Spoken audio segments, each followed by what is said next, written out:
Le jardin de Capucine. Le soleil brille, c'est le printemps. La princesse Capucine rend visite aux fleurs de son jardin.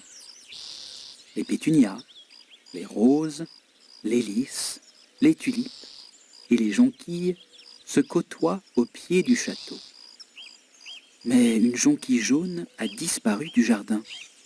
Qui l'a arrachée? S'étonne la princesse.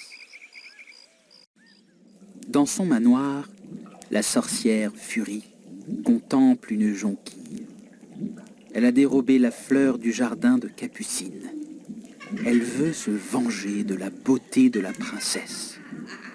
Dans son laboratoire, Furie fabrique une potion maléfique. Elle la verse sur la jonquille. Au milieu de la nuit, Furie se dirige vers le château de la princesse. La sorcière plante la fleur maléfique et chuchote. Jonquille trop jolie, aide-moi. Capucine trop jolie, gonflera. Furie piétine toutes les autres plantes, enfourche son balai et s'envole. Dès l'aube, la princesse vient arroser son jardin. Mais malheur, les fleurs ont été piétinées. Seule une jonquille est encore debout. La princesse l'aperçoit, elle aime son odeur. Cette odeur l'attire de plus en plus. La princesse ferme les yeux, elle colle son nez à la fleur et respire fort.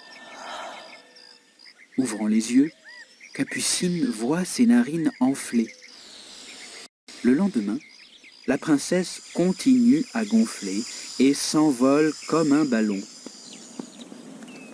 Heureusement, ses deux laquais avaient une corde. Ils ont attaché Capucine à la porte du château. À cheval, le prince Léonard aperçoit Capucine dans les nuages. Il galope à sa rencontre. Le prince trouve une plume dans le jardin. C'est la plume du chapeau de Furie.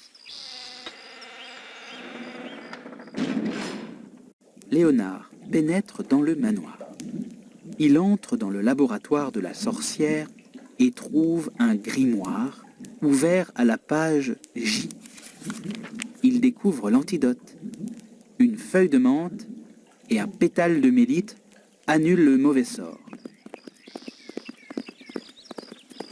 De retour au château, le prince monte à la corde.